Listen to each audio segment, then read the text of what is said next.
again, it's very important na pag mag-workshop tayo ng material, dapat ay alam natin kung saan yung front, saan yung back. Because ang bonsai, mayroong front, mayroon siyang back. And then, ang puno. So square, rectangular pots, ito yung bagay for these types of puno, informal upright, triple trunk style. Iwawa namin yun.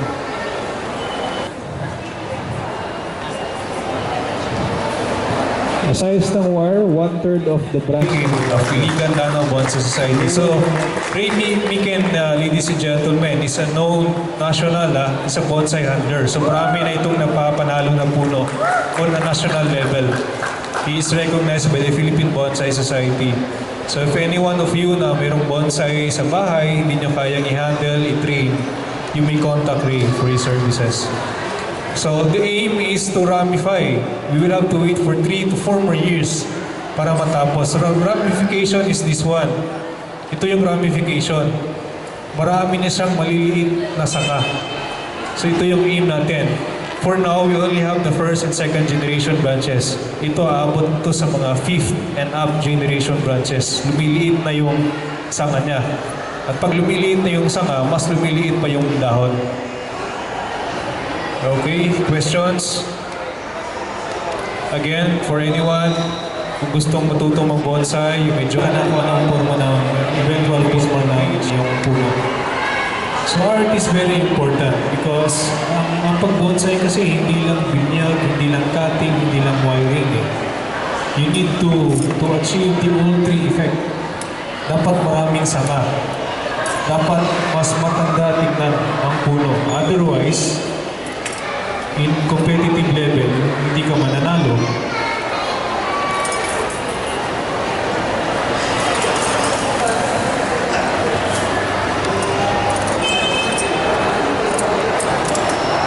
The batteries sa mga 3-4 lighting downwards. Ito yung concept. At ginagawa yung bonsai na, alam niya kung ano yung purpose. The guy in black is Jun Kaumban, the owner of the bonsai, and the guy in blue is Ray Miken, the professional handler or artist. Yes, tinanggalan ng dahon. Ako, when I workshop yung bonsai, tinatanggal artistic concept or style.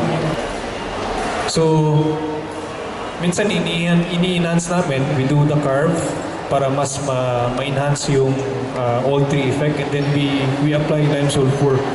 So ang purpose ng lime sulfur is para hindi mag-decay yung dead part ng trunk. Kaya siya maputi. Or you can use wood preservative, mga solidum. Hindi yung black yung clear lang. Para kita pa rin yung natural kulay ng puno. Okay, so sige.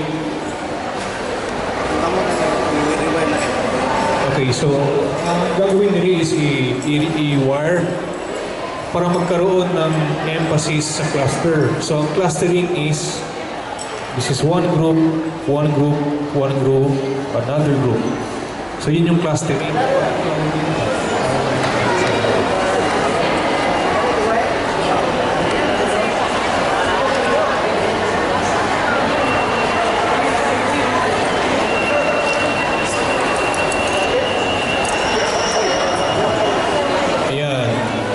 Person turning the table is another member of Iligan Danao Bonsai Society, si Mr. Dulay.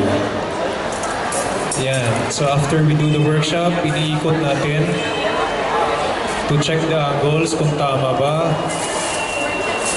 kung may dapat pa bang i-twist, may dapat pa bang i-bend, kung tama ba yung front natin. Twice a month. Twice a day, sorry. Twice a day ang pagbinyag. Ipatulog din siya, ma'am. Because minsan natin, umamatay siya, hindi na kailangan araw na labas ang tao. So, shop. Bibigay ng mga ating sama. So, if you want to study di Mark, wala kayong club. Although meron tayong mga available sa Protonet.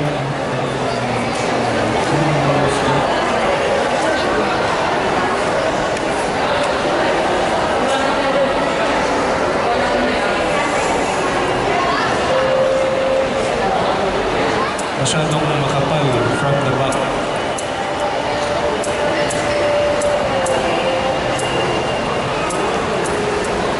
Kung pinutol, bakit mo pa ginupit? Ay, tanim. Ayan, instant, bonsai. Pwedeng itanim yan, mabubuhay yan. Raffles! Bidding starts at 25.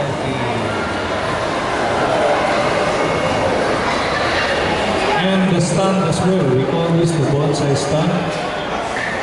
This is an essential part.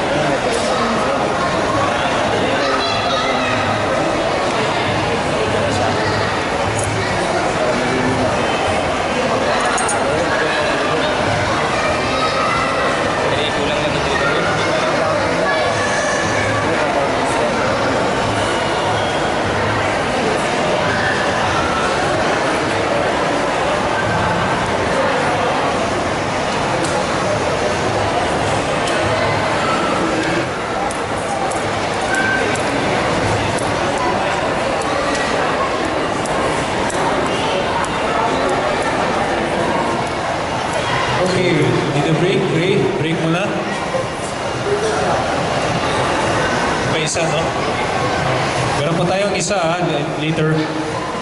Pahinga muna ang artist.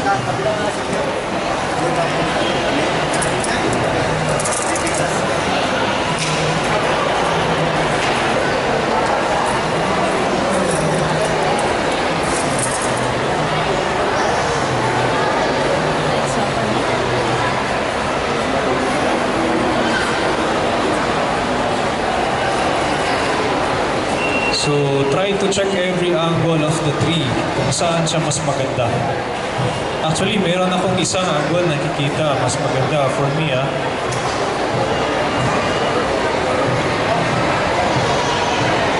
This one is the back side according to the artist. Katong tape pa.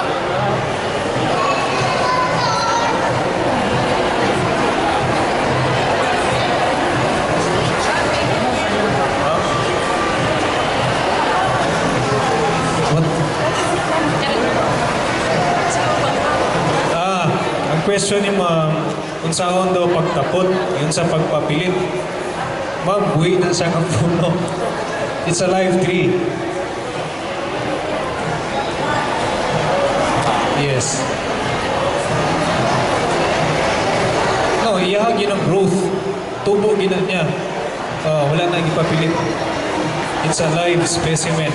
Buhay na siya ng kahoy.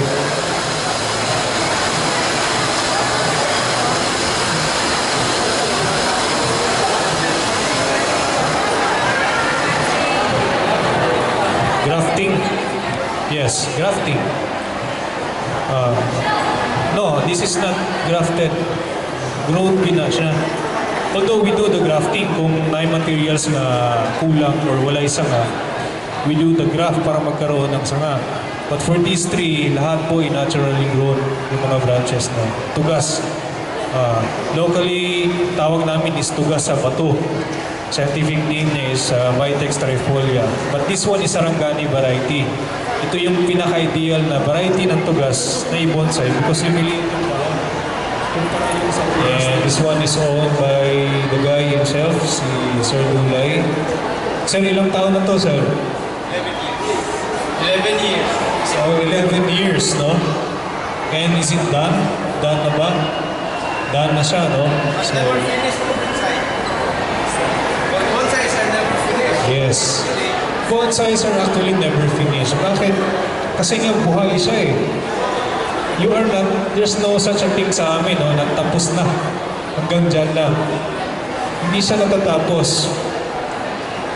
Because buhay siya. It grows, then you cut. You just achieve the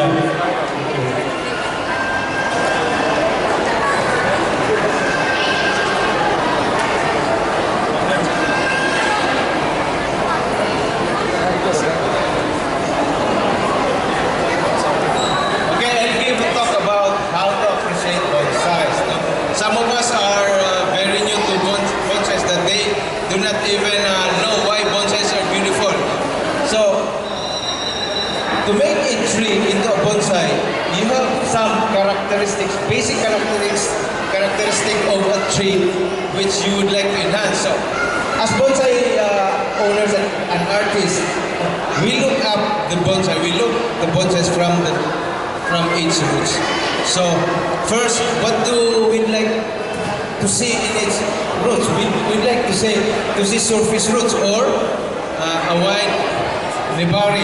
That's a Japanese term. In other words, in English term, that is root flare. We would like to see roots appearing in the soil and that the tree is firmly pressed into the soil. So that gives us a sign of age. So di ba kung wide ang nebari or wide ang root flare and the roots are showing, it shows that the bonsai is old.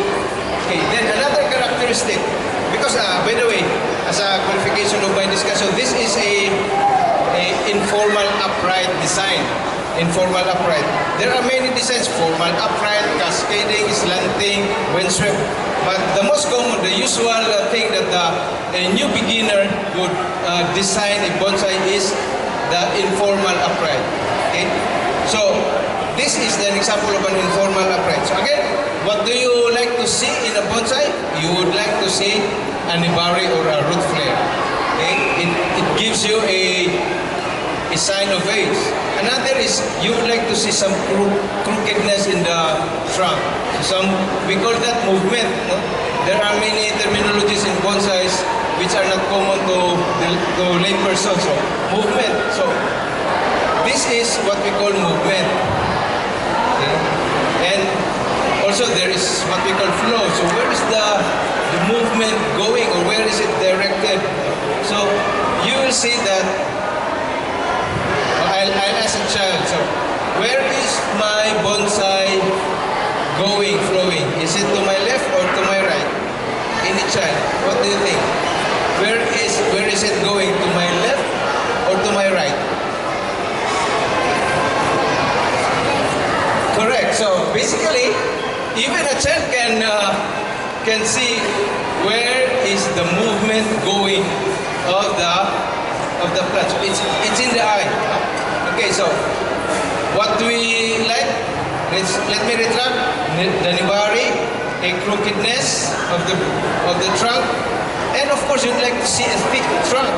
Thick trunk means it's old, relatively to the plant, to its height. So we have a guideline for that. Your trunk should not be more than times 12 of your base diameter. So if this is 2 inches, you must have only the maximum height that you can plan for your bonsai should be 24 inches. But the shorter than that, the better. The more you Alternative grow, the is stronger. mo i-make use nini mo. Pero kung ako, wala na siya sa basic. Pero kanisan siya nga form, hindi pa ko siya nga follow basic. Kaya yan yung forma medyo good ka na nature din siya mga deform. Weird din ang iyang kwaso. Hapong siya sa akong gitawag og informal kung gusto na to nga ikaw na musunod sa tree nga iyahang style rather than bumalik ka sa basic niya nga forms like formal, informal, slanting, cascading. Hindi man siya mohapong ihadapita. So, utangin niya siya o kana freestyle. So, ang imo na lang aning ikaw sa pagtanaw sa kaano sa imo pagkamit kita ma-present sa tao sa pagtanaw. Hindi mo siya tanong. Wala siya. So, kani butang sa staff. Tapos wala yung nalalay ini.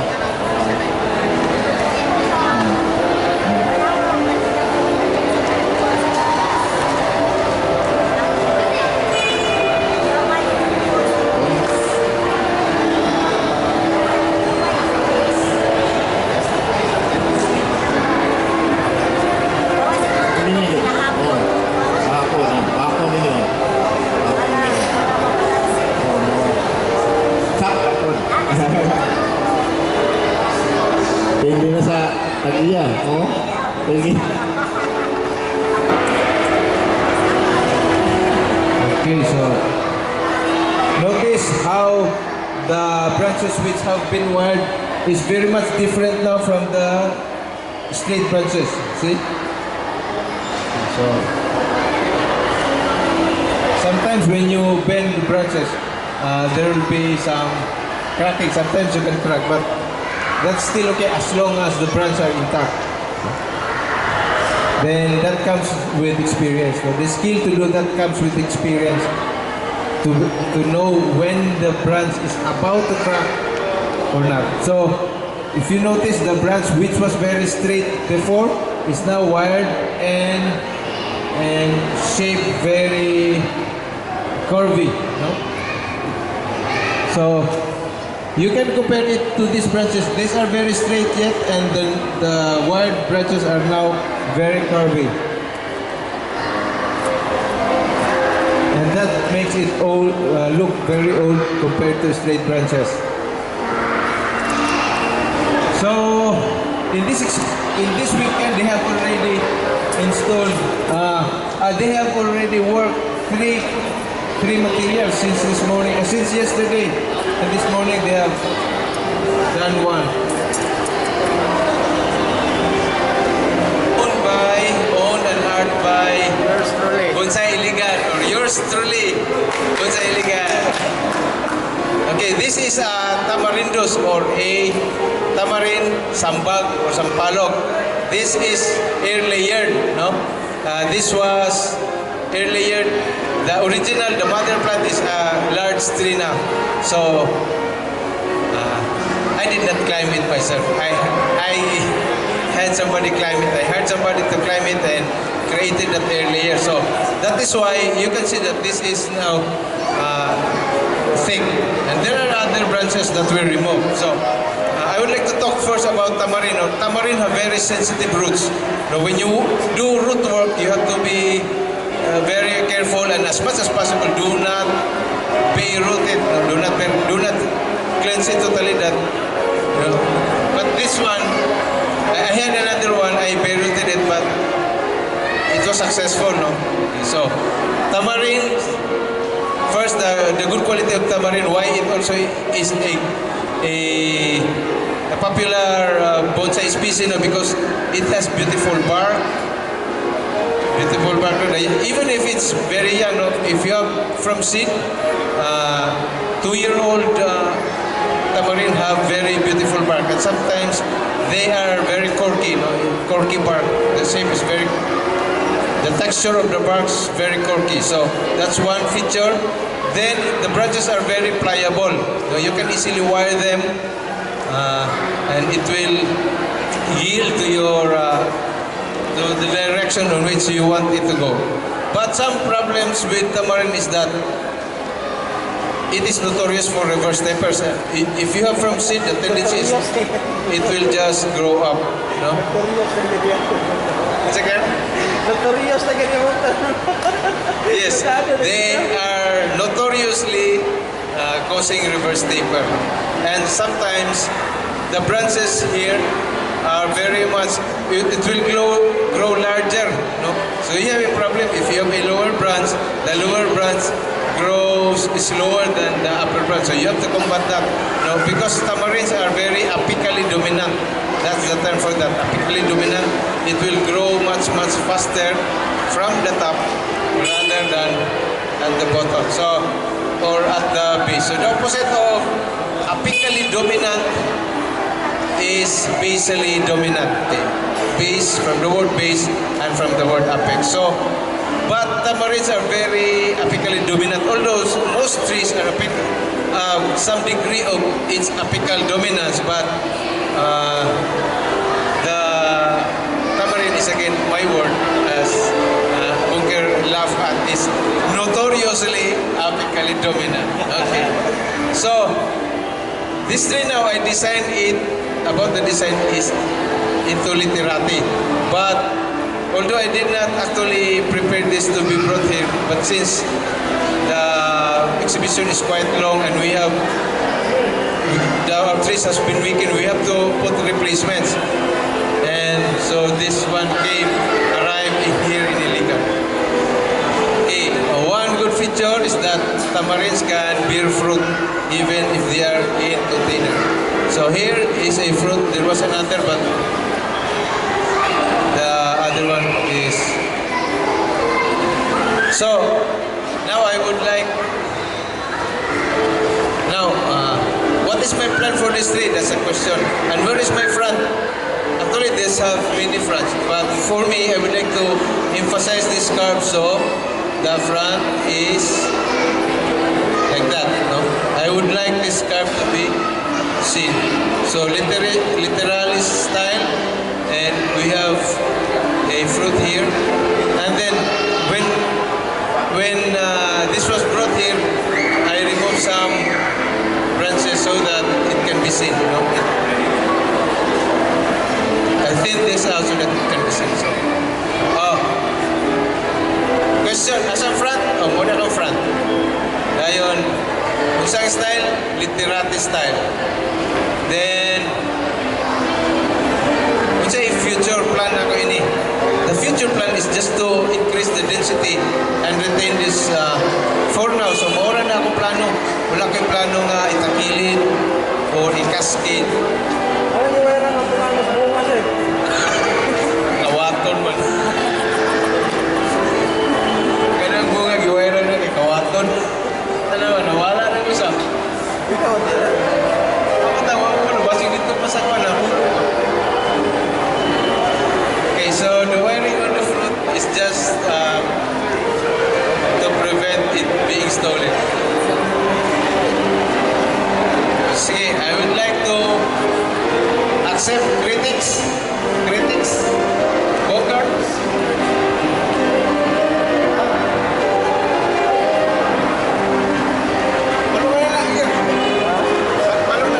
Ang dahon maoy panahon niya nga tigkaon. Open ang iyahang istomata ana nga oras. Alas 4 hantos sa alas 5 hantot nga mo angat sa alas 6. So mga bunot ka sa pulyar kinalan hapon. Then diri na punta sa sapat, no? So kanusa ka mga buno? Mga buno ta morning. Ano man?